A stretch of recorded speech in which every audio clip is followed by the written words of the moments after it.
समझना चाहती हूं कि अगर इनहेरिटेंस टैक्स की बात हो रही है, अगर विरासत टैक्स की बात हो रही है, प्रॉपर्टी की बात हो रही है, तो क्या करेंगे? ये 1% से छीन के ले लेंगे क्या? क्योंकि आपकी बीजेपी तो ये कह रही है कि जिनकी मेहनत की कमाई है उनसे कांग्रेस छीन लेगी, पंजा सब कुछ छीन लेगा। फिर ये क्यों कह रहे हैं आप? पहली चीज तो ये कि आपने इनको 1.5 मिनट का टाइम दिया और जिस पॉइंट को मैंने रेज किया उस पर इन्होंने एक भी शब्द नहीं बोला।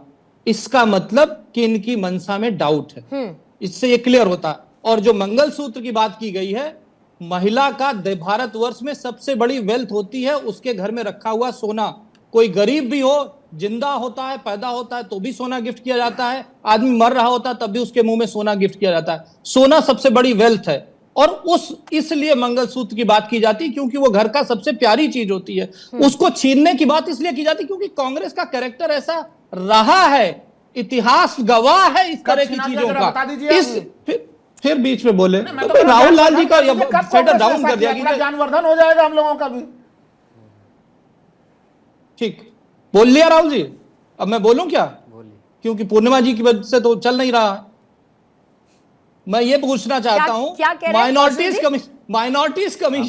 माइनॉरिटीज कमीशन बनाया इन्होंने, माइनॉरिटीज कमीशन के 6 या 7 चेयरमैन कौन बने? केवल मुस्लिम बने।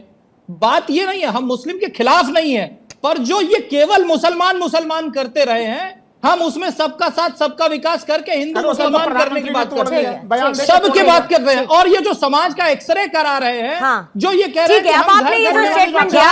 जनगणना की बात की, इकोनॉमिक सर्वे की बात की, वेल्थ की सारी बात मैं समझना चाहती हूँ। राहुल लाल जी पहले 20 सेकंड में अपना रिएक्शन दे दीजिए, फिर मैं उसके बाद रामगोपाल सर। आप एक सवाल बार बार पूछ रहे हैं कि कुछ लोगों के पास जो संपत्ति का बहुत ज्यादा जो जमा हो गया, केंद्रीकरण हो गया, उसको कैसे ठीक किया जाएगा? नहीं, मैंने नहीं कहा, इन्होंने कहा कि इनके पास इतना है। वेल्थ रिवैल्यूएशन की बात करते हैं, मैं उसी के आधार पर समझना चाह रही हूं कि इनसे लेकर दे देंगे क्या? नहीं, ये नहीं होगा। ये मैं बता दे रहा हूं एक लाइन में बस।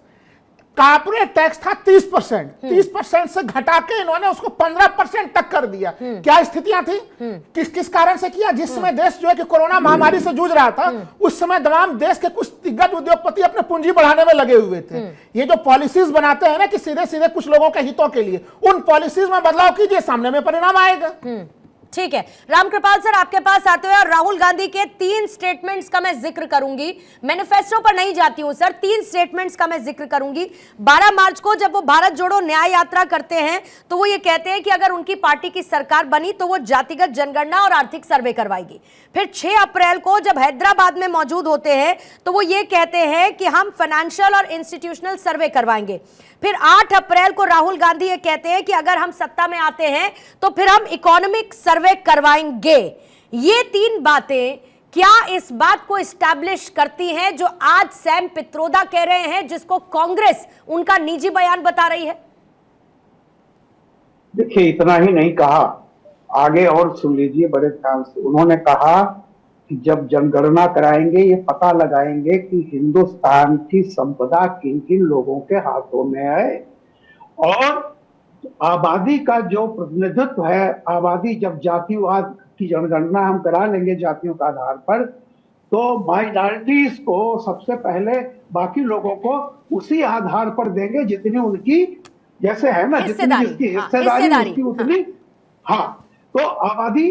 अब आप देखिए, एक बात और बताऊं, जैसे बहुत लोग कह रहे हैं, मैं पूछना चाहता हूं कि मोदी 2014 मई में आए हैं, अप्रैल में इस देश में वेल्थ कंसंट्रेशन नहीं था, पूंजीपति नहीं थे, यह अचानक हुआ। और एक बात और कहूंगा, याद रखिए, जाति पर न पात पर, इंदिरा की बात पर मुहर लगेगी हाथ पर। ये इंदिरा गांधी के जमाने में था। और राजीव गांधी जी ने जाति के खिलाफ, जाति जनगणना के खिलाफ 45 मिनट का भाषण दिया था पार्लियामेंट में। इसके धुर विरोधी थे। चलिए ठीक है, आप उनकी नीतियों को बदलना चाहते हैं, बदलिए, लेकिन कृपया ये बताइए कि ये तो ठीक है, आज जो धन है कितना है अभी तक? 2.5 ट्रिलियन, 3 ट्रिलियन हम है टोटल। भैया ये बताइए कि 3 ट्रिलियन, 15 ट्रिलियन, 10 ट्रिलियन होगा कैसे? आप वेल्थ छीन लीजिए, डिस्ट्रीब्यूट कर दीजिए, लेकिन वेल्थ क्रिएशन की बात भी कीजिएगा ना। पूरे मैनिफेस्टो में कहीं वेल्थ क्रिएशन की बात है? जो सैम पित्रोदा कह रहे हैं, मैं बता दूं आपको, सिखों के दंगे पर उनसे पूछा गया कि ये सिखों का दंगा क्यों हुआ था, बोले कि इसे क्या हो कोई नई बात हो गया। हाँ, याद होता है है आपको तो होने सिखों दो। के दंगे पर क्या कहा? तो ये देखिए, ये कहना कि इनका व्यक्तिगत बयान है फलाना, बड़ी सोची समझी रणनीति है।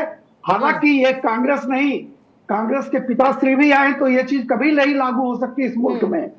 आप किसी भी कारपोरेट कंपनी ठीक का ओनर जो है, company is a legal person, व्यक्ति नहीं होता कंपनी का मालिक, company legal person. Reliance is a legal person, ठीक है। Bennett Coleman company is a legal person, ठीक है। उसके शेयर होल्डर बात होते समझ हैं। गई मैं, रामकृपाल सर, शेयर आपकी होल्डर से पैसे ले सकते ठीक है। हो, नहीं, कंपनी से नहीं। इसमें आरक्षण और जातिगत जनगणना ना हो, बताइए, अगर आंकड़े तो चाहिए ना। आप अगर हम लोग, या तो हम लोग आरक्षण का पूरा विरोध करें, अगर आरक्षण का समर्थन कर रहे हैं, हो सकता है कुछ जातियां आरक्षण अब उनको जरूरत नहीं हो, तो भाई जातिगत जनगणना कराएंगे तभी तो पता चलेगा, आंकड़े कैसे आएंगे कि किसको मिलना चाहिए आरक्षण और किसको नहीं मिलना चाहिए। इसलिए मैं मानता हूं कि अगर आरक्षण का कोई समर्थन करता है तो उससे जातिगत जनगणना का समर्थन तकनीकी तौर और पर आर्थिक करना ही सर्वे, पड़ेगा। आर्थिक सर्वे मैं बिल्कुल, वो तो उसी का आर्थिक हिस्सा सर्वे, है। आर्थिक सर्वे पूर्णिमा जी उसी का हिस्सा है। नहीं, आप ये बता दीजिए, आप आर्थिक सर्वे क्या है? अगला कैसे पता चलेगा? इकोनॉमिक पॉलिसी की बात क्यों? इकोनॉमिक पॉलिसी की क्यों बात क्यों? नहीं, इकोनॉमिक पॉलिसी में क्या गलत है? आर्थिक स्थिति क्या करेंगे उसका? नहीं, मैं यही चीज तो बोल रहा हूँ, दोनों चीजों मैं इसको बिलाल जी, मैं इसको बहुत इजीली ये समझना चाहती हूँ। मैं बस ये समझना चाहती हूँ कि ऐसे उदाहरण के तौर पर, कौशल जी उसके बाद आपके पास, अर्शप्रीत जी फिर आऊंगी आपके पास। मैं बहुत उदाहरण के तौर पर मान के चलिए कि मेरे पिता तो खैर सरकारी मुलाजिम रहे, लेकिन मान के चलिए कि ऐसे मान लेते हैं कि बड़े बिजनेसमैन रहे और उन्होंने बहुत पैसा कमाया और उसके बाद उनकी संपत्ति मेरे पास आ गई, फिर उस बिजनेस को मैं रन करने लगी। अचानक से एक सरकार आए, ये कहे कि नहीं नहीं, इनके पास तो ओवरऑल वेल्थ का इतना प्रतिशत है, इनसे हम ले लेते हैं। तो मुझे ये बताइए कि मेरे पिता ने मेहनत क्यों की? उनका पैसा मेरे पास नहीं आएगा तो किसके पास जाएगा? और इसमें गलत और इल्लीगल क्या है, जरा मुझे ये बताइए। और मेरा पैसा मुझसे छीनने का अधिकार किसी सरकार के पास क्यों, अगर मैंने कोई ना इल्लीगल तरीका अपनाया ना किसी गलत तरीके से मेरे पास वो पैसा है, मेरे पिता की प्रॉपर्टी है। अब बताइए। देखिए, ये बातें अगर कांग्रेस के घोषणा पत्र में लिखी हुई हैं, अरे मैंने तो नहीं नहीं, मैं उदाहरण तो सही, अपने बात बताइए। नहीं, कांग्रेस मैं अपने का बता रहा घोषणा पत्र छोड़िए, बीजेपी क्या कह रही है? अगर वो कोई सैम आपसे चलिए पूछती हूं, बिल्कुल आप नहीं, मुझे मैं अपना एग्जांपल दीजिए, इसी बात को लेकर उदाहरण आपके ऊपर अप्लाई करती हूं। बिल्कुल, बताइए। आपने बिल्कुल, आपकी बात से मैं सहमत हूँ। इस तरीके से नहीं होना चाहिए, जो मेरी भरम प्रॉपर्टी, होगा और ये होगा भी नहीं, ये भ्रम फैलाया जा रहा नहीं होगा। देखिए, बोलिए। अगर मेरी प्रॉपर्टी है, मेरे फादर की है, मेरे दादा की है, तो उसे किसी और को नहीं दे सकते हम लोग, और ये होगा भी नहीं। किसी ने एक बयान दे दिया वहां से उठाकर, लेकिन आप ये आज इस बात को सवाल उठाना पड़ेगा देश के। मैडम सुन लीजिए, देश के प्रधानमंत्री क्या कह रहे हैं? समझिए, एक सेकंड समझिए ना सर, ये जो पैसा है 1% है, जो अमीर, सबसे अमीर कैटेगरी में आते हैं 1% है, कुछ 22% का भी जिक्र अभी अर्शप्रीत ने किया। मैं कह रही हूं कि इनसे ले लीजिएगा क्या पैसा? इनका पैसा इनसे छीन लीजिएगा क्या, अगर बराबरी करनी है तो? कोई किसी का पैसा नहीं छीनेगा। ये सब बातें जो है कि राजनीति करने के लिए चुनावी बातें ये लोग निकालते हैं। सुन लीजिए, ये अगर जानबूझ के उठा रहे हैं, ये मंगलसूत्र कौन किसका छीन रहा है बताइए? कौन किसने स्टेट में राहुल गांधी का स्टेटमेंट देखा क्या? लेकिन देश के प्रधानमंत्री क्या कह रहे हैं ये सुन लीजिए ना, कि जिसके ज्यादा बच्चे होते हैं उनको ज्यादा दिया। बताइए किसके होते हैं ज्यादा बच्चे? कहाँ देते? देश के प्रधानमंत्री के कितने भाई हैं? योगी जी के कितने भाई हैं? रवि किशन के कितने बच्चे हैं? मनोज तिवारी के कितने बच्चे?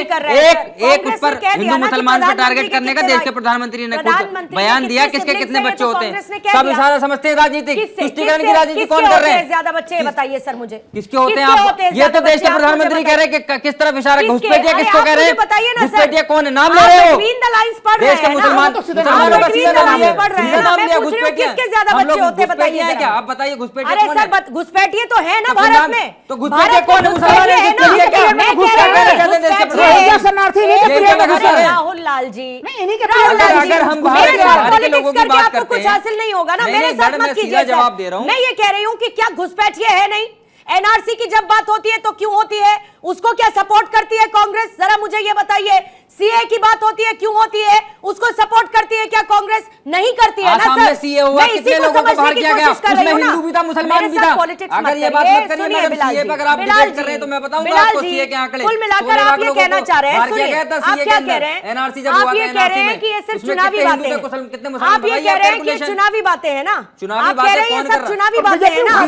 चुनावी माइलेज जिसका लेने की कोशिश कर रही है ना। अपना जवाब नहीं दे, 2014 में क्या वादे किए थे वो नहीं बताए, 2019 में क्या किया था वो नहीं बताया, आगे की बात कर रहे हैं, 1000 साल की बात कर रहे हैं, 2014 में, बात कर रहे हैं, 2019 में, उससे पहले जब यूपीए की सरकार थी, क्या वादे किए, कब पूरे किए, कितने बरसों लगे, मेरे पास सारा लेखा जोखा है बिलाल जी, मुझसे मत सवाल करिए।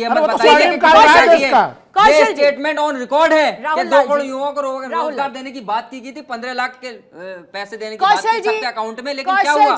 हम तो वही सवाल कर रहे हैं ना मैडम, हम कोई अलग सवाल नहीं कर रहे, जो उन्होंने वादे किए उसकी बात की जा रही है। क्यों बनाया जा रहा है जब क्लियर नहीं देंगे, घुमाते रहेंगे, आप ये कहते हैं कि भाई ये हो ही नहीं सकता, इनहेरिटेंस टैक्स की बात भारत में एप्लीकेबल नहीं है, हालांकि ऐसे बहुत सारे बड़े बड़े देश हैं जो एक मेजर परसेंटेज इसका लेते हैं, जिसमें सबसे टॉप पर सर जापान आता है और साउथ कोरिया 55% के साथ। टैक्स के बारे में क्या बोलना है, खाली एक लाइन में बोल दो। राहुल लाल जी, आप क्या बोला था प्रधानमंत्री मोदी जी ने? आप मेरे उन्होंने बोला था इतने ब्लैक मनी आएंगे कि देश में 10 वर्षों तक टैक्स नहीं लगेगा। राहुल लाल जी, 10 वर्ष तक टैक्स नहीं लगेगा, ये बात भारतीय जनता पार्टी ने वादा किया था। ठीक है, बोल लीजिए, पहले आप बोल लीजिए फिर मैं बोलूंगी, बोलिए क्या कह रहे हैं। मैं कह रहा हूं बीजेपी की बातों को कौन गंभीरता से ले रहा है, वो जबरन जो है कि कांग्रेस के कहीं से कहीं कुछ खोज रहे हैं और बातों को जो घोषणा पत्र में नहीं है उसको घोषणा पत्र में कह रहे हैं। ठीक है बिलाल जी, आपको कुछ कहना है? बिल्कुल कहना है, जो आज हकीकत है, जिस तरीके से मणिपुर पे वो प्रधानमंत्री वहां नहीं जाते, लेकिन इधर उधर हिंदू मुसलमान पे घुमाते रहते हैं, यही तो काम रह गया। हिंदू अगर जो वादे 2014 में इन लोगों ने किए वो पूरे करके बताइए, 2019 में क्या वादे किए थे वो पूरे नहीं कर रहे, बात कर रहे हैं 1000 साल की बात कर रहे हैं।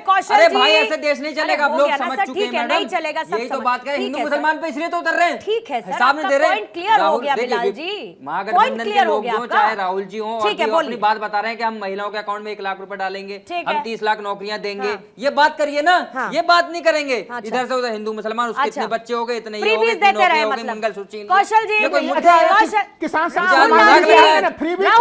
हो रहा, मजाक हो रहा है, कौन दे रहा है? आप कह रहे हैं फ्रीबीज देते रहे, मतलब मैं आपसे रिक्वेस्ट करती रह जाती हूं, आपको समझ में नहीं आता है। राहुल लाल जी, इस तरीके से हाईजैक मत किया कीजिए सर, मैं सवाल पूछ रही हूं, आप उस सवाल को हाईजैक कर लेते, कोई जवाब देता है उस जवाब को हाईजैक कर लेते सर, आप तब से मैं कह रही हूं आपसे, please Rahul Lal ji, please sir, maintain the decency, maintain the decency.